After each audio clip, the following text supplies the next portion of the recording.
ಓಂ ಶಾಂತಿ. ನೆನಪಿನ ಯಾತ್ರೆಯಲ್ಲಿ ಆಲಸಿಗಳಾಗಬೇಡಿ. ನೆನಪಿನಿಂದಲೇ ಆತ್ಮವು ಪಾವನವಾಗುವುದು. ತಂದೆಯು ಎಲ್ಲ ಆತ್ಮಗಳ ಸೇವೆ ಮಾಡಿ ಅವರನ್ನು ಶುದ್ಧ ಮಾಡಲು ಬಂದಿದ್ದಾರೆ. ನಾವು ಸತ್ಯಖಂಡದಲ್ಲಿ ಹೋಗುವುದಕ್ಕಾಗಿ ಹಾಗೂ ಮನುಷ್ಯರಿಂದ ದೇವತೆಗಳಾಗಲು ತಂದೆಯ ಬಳಿ ಬಂದಿದ್ದೇವೆ ಎಂದು ಒಂದು ವೇಳೆ ಸ್ಮೃತಿ ಇದ್ದಿದ್ದೇ ಆದರೆ ಆಹಾರ ಪದಾರ್ಥಗಳು ಶುದ್ಧವಾಗಿ ಬಿಡುವುದು. ಮಕ್ಕಳೇ, ನೀವಿಲ್ಲಿ ಕುಳಿತುಕೊಂಡಾಗ ಯಾರನ್ನೂ ನೆನಪು ಮಾಡುತ್ತೀರಿ? ಪಾವನ ಪ್ರಪಂಚವೆಂದು ಸತ್ಯಯುಗಕ್ಕೂ ಪತಿತ ಪ್ರಪಂಚವೆಂದು ಕಲಿಯುಗಕ್ಕೂ ಹೇಳಲಾಗುತ್ತದೆ. ಈಗ ನೀವು ಎಲ್ಲಿ ಕುಳಿತಿದ್ದೀರಿ? ಆತ್ಮವೇ ಪವಿತ್ರವಾಗಬೇಕಾಗಿದೆ.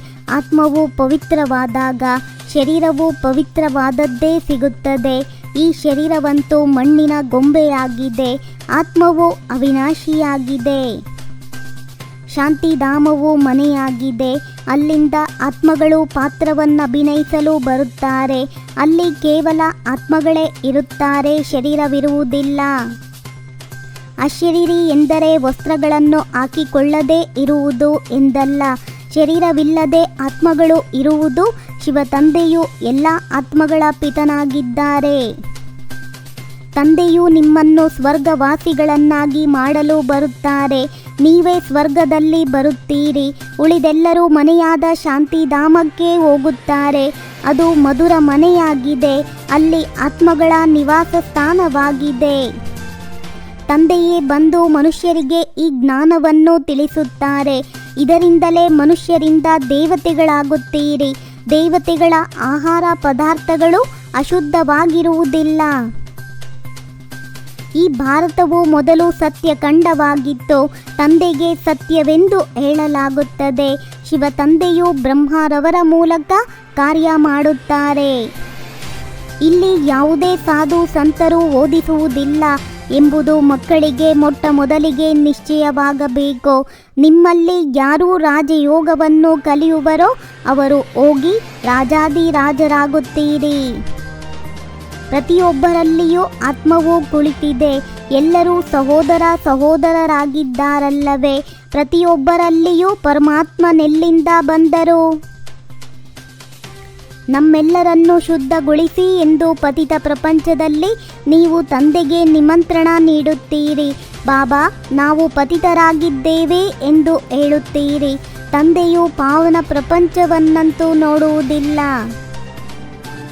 ನಾನು ನಿಷ್ಕಾಮ ಸೇವೆ ಮಾಡುತ್ತೇನೆ. ನಿಮ್ಮನ್ನು ವಿಶ್ವದ ಮಾಲೀಕರನ್ನಾಗಿ ಮಾಡುತ್ತೇನೆ. ಆದರೆ ನಾನಾಗುವುದಿಲ್ಲ. ಸ್ವರ್ಗದಲ್ಲಿ ನೀವು ನನ್ನನ್ನು ನೆನಪು ಮಾಡುವುದಿಲ್ಲ. ದುಃಖದಲ್ಲಿ ಎಲ್ಲರೂ ಸ್ಮರಣೆ ಮಾಡುವರು. ಈಗ ಈ ಹಳೆಯ ಪ್ರಪಂಚದ ವಿನಾಶವಾಗುವುದು. ಪ್ರಾಕೃತಿಕ ವಿಕೋಪಗಳು, ಬಿರುಗಾಳಿಗಳು ಬಹಳ ತೀವ್ರವಾಗಿ ಬರುತ್ತದೆ. ಎಲ್ಲವೂ ಸಮಾಪ್ತಿಯಾಗಿ ಬಿಡುತ್ತದೆ. ತಂದೆಯು ಈಗ ಬಂದು ಬುದ್ಧಿಹೀನರಿಂದ ಬುದ್ಧಿವಂತರನ್ನಾಗಿ ಮಾಡುತ್ತಾರೆ. ತಂದೆಯು ಎಷ್ಟೊಂದು ಧನ ಸಂಪತ್ತನ್ನು ಕೊಟ್ಟಿದ್ದರು, ಎಲ್ಲವೂ ಎಲ್ಲಿ ಹೋಯಿತು? ಇದು ರಾಜಯೋಗ, ಅದು ಹಠಯೋಗವಾಗಿದೆ. ಈ ರಾಜಯೋಗವು ಇಬ್ಬರಿಗಾಗಿಯೂ ಇದೆ. ಮಕ್ಕಳೇ, ಪುರುಷಾರ್ಥ ಮಾಡಿ ವಿಶ್ವದ ಮಾಲೀಕರಾಗಿ ತೋರಿಸಿ.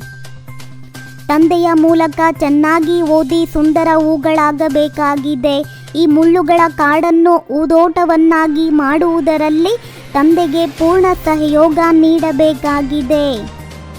ಕರ್ಮಾತೀತ ಸ್ಥಿತಿಯನ್ನು ಪ್ರಾಪ್ತಿ ಮಾಡಿಕೊಳ್ಳಲು ಹಾಗೂ ಸ್ವರ್ಗದಲ್ಲಿ ಶ್ರೇಷ್ಠ ಪದವಿಯ ಅಧಿಕಾರವನ್ನು ಪ್ರಾಪ್ತಿ ಮಾಡಿಕೊಳ್ಳಲು ನೆನಪಿನ ಯಾತ್ರೆಯಲ್ಲಿ ತತ್ಪರರಾಗಿರಬೇಕು. ಆಲಸಿಗಳಾಗಬಾರದು. ತಮ್ಮ ಮಸ್ತಕದ ಮೇಲೆ ಸಹ ತಂದೆಯ ಆಶೀರ್ವಾದದ ಹಸ್ತ ಅನುಭವ ಮಾಡುವಂತಹ ಮಾಸ್ಟರ್ ವಿಘ್ನ ವಿನಾಶಕ ಭವ. ಗಣೇಶನಿಗೆ ವಿಘ್ನ ವಿನಾಶಕ ಎಂದು ಕರೆಯುತ್ತಾರೆ. ಸರ್ವಶಕ್ತಿಗಳನ್ನು ಸಮಯ ಪ್ರಮಾಣ ಕಾರ್ಯದಲ್ಲಿ ಯಾರು ಉಪಯೋಗಿಸುತ್ತಾರೆ ಅವರೇ ವಿಘ್ನ ವಿನಾಶಕರು. ಜ್ಞಾನಪೂರ್ಣ ಆತ್ಮ ಎಂದು ಮಾಯೆಯಿಂದ ಸೋಲನ್ನನುಭವಿಸುವುದಿಲ್ಲ. ಸ್ವಯಂನಲ್ಲಿ ಗುಣಗಳನ್ನು ಧಾರಣೆ ಮಾಡಿ ಅನ್ಯರಿಗೆ ಗುಣದಾನ ಮಾಡುವಂಥವರೇ ಗುಣಮೂರ್ತಿಯಾಗಿದ್ದಾರೆ. ಓಂ ಶಾಂತಿ. 21 ಜನ್ಮಗಳಿಗೆ 21 ಪರಮಾತ್ಮನ ಮಹಾವಾಕ್ಯವನ್ನ ಆಲಿಸಿ ನಿಮ್ಮದೇ ಆದ ಈ ಚಾನಲಿಗೆ ಲೈಕ್ ಮಾಡಿ, ಶೇರ್ ಮಾಡಿ, ಸಬ್ಸ್ಕ್ರೈಬ್ ಆಗೋದನ್ನು ಖಂಡಿತ ಮರಿಬೇಡಿ. ಓಂ ಶಾಂತಿ.